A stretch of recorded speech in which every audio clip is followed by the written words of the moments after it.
He loved me more than you ever knew, Amanda sneered, standing on our family ranch's front porch like she owned it. That's why he left everything to me. My sister-in-law's words hit harder than the Texas summer heat as I stood in the driveway, still holding the box of my father's photographs I'd come to collect. My name is Emma Carter, and at 32, I was being locked out of my childhood home by the woman who'd married my brother just 18 months ago. The same woman who'd somehow convinced my father to change his will 3 days before he died of a sudden heart attack. The locks have been changed, Amanda continued, twirling a new key ring around her finger. And I already called the sheriff about trespassing. Your father made his choice, Emma. He chose me. I gripped the photo box tighter, my knuckles turning white.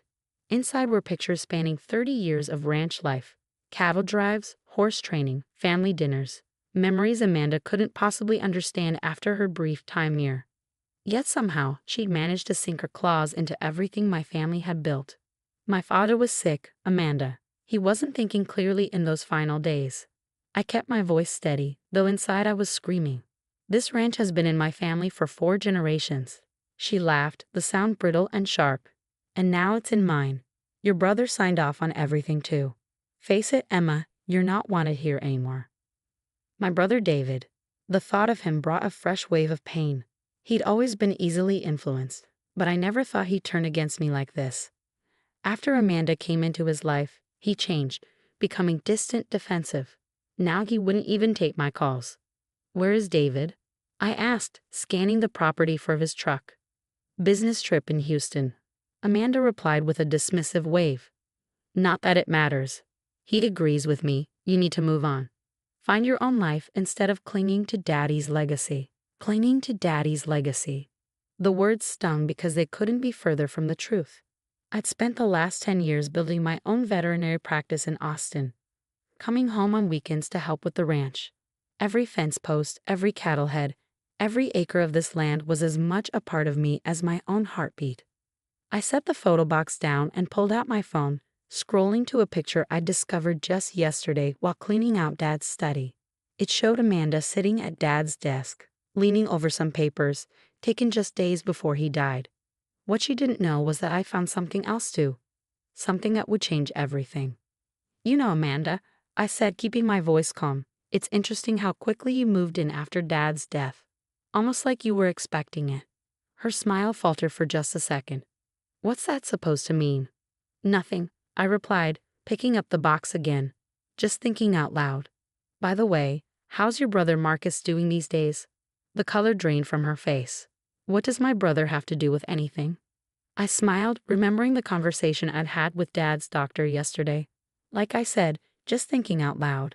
I'll be going now, but don't get too comfortable. Things have a way of coming to light.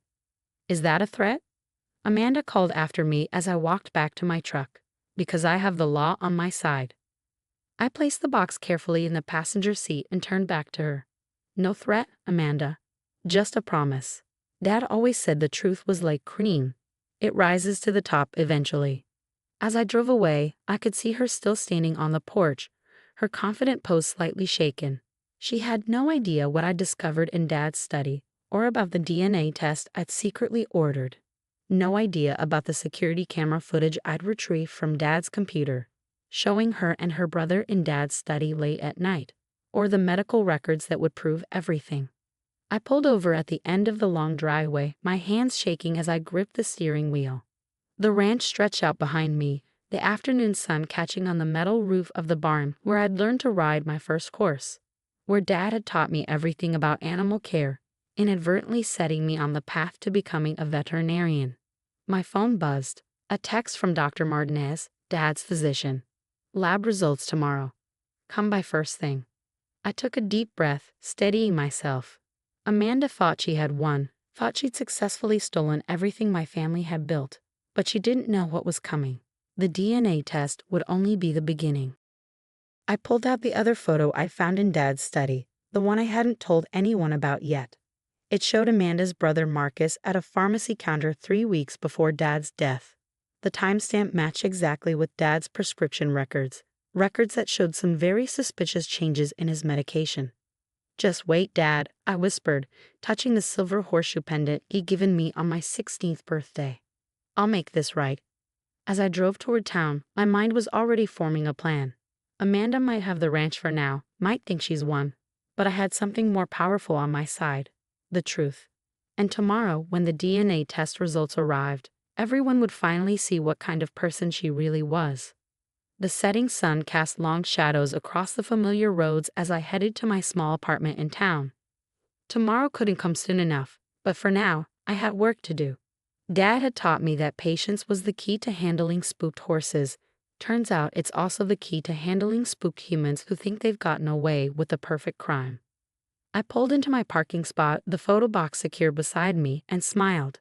Amanda had no idea what was coming, but she'd learned soon enough that some things are thicker than water, like justice, truth, and the bond between a father and his real daughter. The game was just beginning, and I intended to play it all the way through. After all, I was Tom Carter's daughter, and if there's one thing he taught me, it was how to fight for what's right. Tomorrow the real battle would begin. The morning sun had barely touched the hospital windows when I walked into Dr. Martinez's office. My heart pounded as I clutched the manila envelope he handed me, containing the DNA test results that could change everything.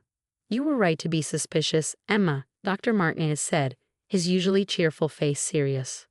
"The genetic analysis shows no familial relationship between your father and Amanda's baby. She's been lying about the pregnancy being your father's." I sank into the chair, letting out a breath I felt like I'd been holding for weeks.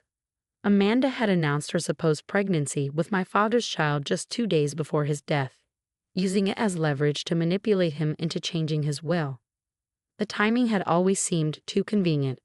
"There's more," Dr. Martinez continued, pulling out another file. "I've reviewed your father's toxicology reports from his final days. The levels of his heart medication were far higher than what I prescribed. Someone was tampering with his dosage." My hands trembled as I opened the second file. I found security footage of Amanda's brother Marcus at the pharmacy where Dad's prescriptions were filled, and photos of both of them in Dad's study late at night. Dr. Martinez's eyes widened. "Emma, this is serious. We need to take this to the authorities." "I already have." I pulled out my phone, showing him the email from Detective Sarah Morgan. "I met with her yesterday. She's building a case, but we needed these test results to proceed." Just then, my phone buzzed with a text from David. "Emma, we need to talk. Meet me at the diner in 20 minutes. I showed Dr. Martinez the message. "My brother's finally ready to listen. Mind if I take these files with me?" He nodded, his expression sympathetic. "Be careful, Emma. People can be dangerous when cornered." The Bell's Diner was quiet this early, just a few regulars nursing their coffee. David sat in our usual booth, looking tired and uncertain. The sight of him made my heart ache. We'd been so close before Amanda came into our lives. "Hey," he said softly as I slid into the seat across from him. "I've been doing some thinking." "That must be new," I couldn't help saying. "Amanda usually does your thinking for you these days." He winced but didn't argue. "I found something in Dad's study last night after Amanda went to bed. A letter he wrote to me, hidden in his old boots." He pulled out a worn envelope. "He knew something was wrong, Emma. He was trying to tell us." I placed the DNA results on the table. "There's a lot wrong, David. Amanda's been lying to all of us. That baby she claims is Dad's, it's not his." The color drained from his face as he read the results. "But she said she convinced Dad." "She convinced him of a lot of things," I said gently, "with help from her brother Marcus. They were planning this for months." David's hands shook as he set down the paper. "The night Dad died, I saw Marcus leaving the house.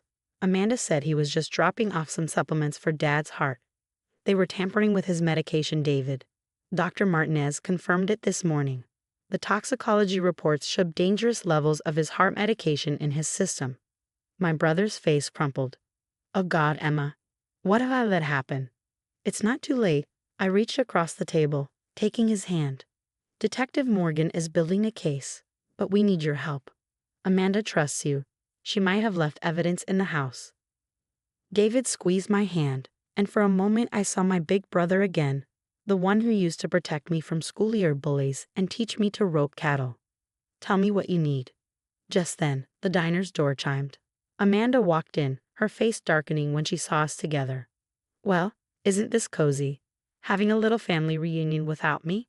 "Amanda, David's voice was different now, harder. "We need to talk." "About what?" She slid into the booth next to him, her hand possessively on his arm. "About how your sister's trying to cause trouble again." I met her gaze steadily. "About how you're not actually carrying my father's child." The flash of panic in her eyes was brief but unmistakable. "That's ridiculous. I have the tests to prove it." "Funny thing about tests," I said, sliding the DNA results across the table. "They tend to reveal the truth." Amanda's face went pale as she read the document. "These are fake. You're trying to trick us." "Like you tricked Dad." David's voice was quiet but firm. "Like how you and Marcus tricked all of us." Amanda's composure cracked. She stood up abruptly, her chair scraping against the floor. "You don't know what you're talking about. Either of you." "I think we do," I said, standing to face her.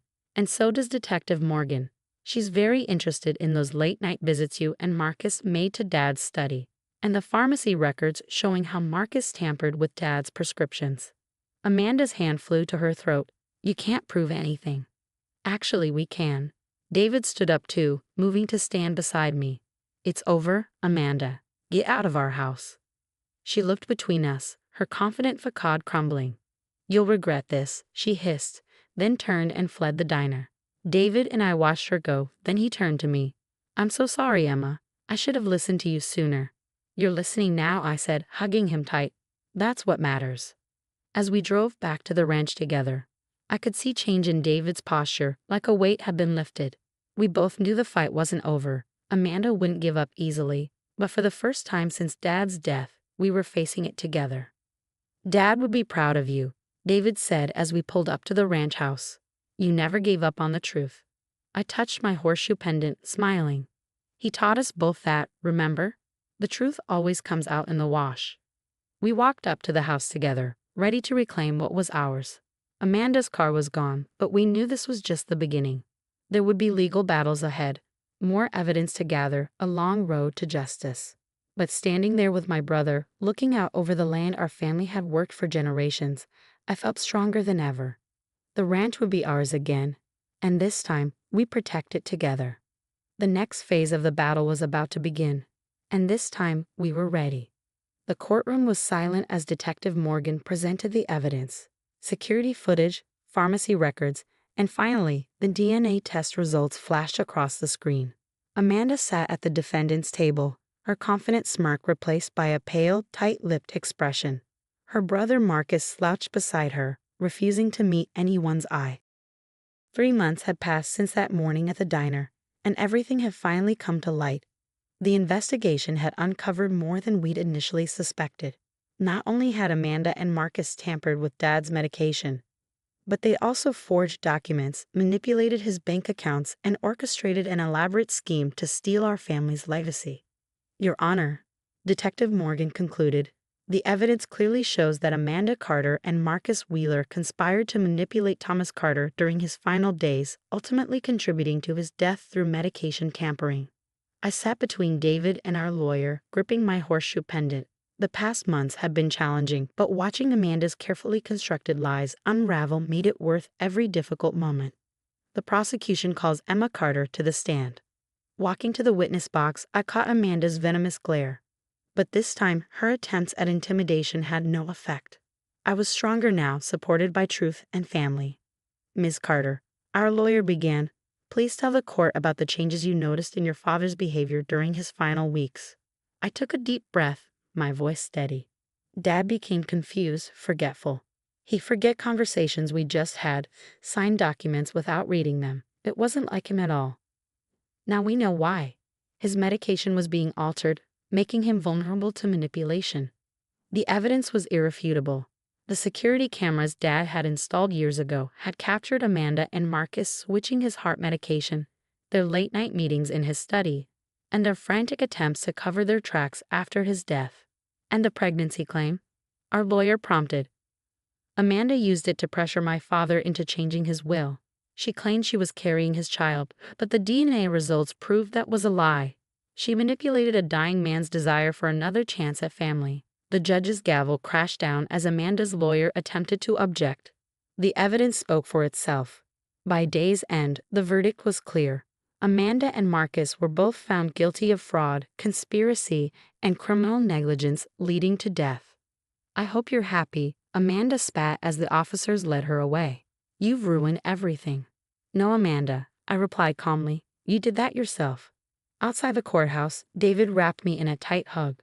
We did it, sis. Dad would be proud. He'd be prouder of you, I said, pulling back to look at my brother. It took courage to admit you were wrong and stand up to Amanda.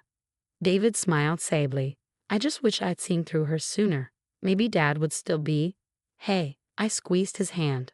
Dad knew we'd figure it out. That's why he left all those clues. He trusted us to uncover the truth. A week later, we stood on the ranch's front porch, watching the sunset paint the sky in brilliant oranges and pinks. The property was officially ours again. All legal documents restored to their original state. Remember when Dad used to say this was the best view in Texas? David leaned against the railing, his face peaceful for the first time in months. Second best, I corrected, smiling. The best view was from the south pasture, watching the horses run. As if on cue, a group of horses galloped across the distant field, their movements graceful and free. Dad's prize stallion, Thunder, led the group, his dark coat gleaming in the fading light. I've been thinking, David said, turning to face me. You should move back to the ranch. Your veterinary practice could really thrive here. The neighboring ranches have been asking about you. I touched my pendant, considering his words. What about you?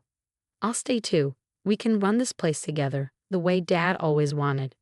Besides, he grinned, someone needs to keep you out of trouble. Pretty sure it's the other way around, I laughed, punching his arm playfully. That evening, as I unpacked boxes in my old bedroom, I found Dad's journal. Inside on the last page was a message he'd written just days before his death. My dear Emma and David, trust your instincts, trust each other. The truth has a way of surfacing like a strong horse swimming against the current. You two are stronger together than any force trying to tear you apart. Take care of each other and take care of our legacy. Love, Dad. I wiped away tears as David appeared in the doorway. Found something. Wordlessly, I handed him the journal. As he read, a soft smile spread across his face. He knew, David said quietly, he knew we'd find our way back to each other. Standing there in our childhood home, surrounded by memories and the promise of new beginnings, I felt Dad's presence stronger than ever. Amanda had tried to steal our legacy, but she never understood what that legacy truly meant. It wasn't just about the land or the ranch. It was about family, truth, and the bonds that couldn't be broken. The ranch was alive again, filled with the sounds of horses, the scent of hay, and the warmth of home. Dad's spirit lived on in every corner, every fence post, every sunrise over the Texas hills. And now, with David by my side, we would honor his memory by building something even stronger than before. Some people might call it justice, but I like to think of it as coming home, to the truth, to family, and to the legacy Dad always knew we'd protect.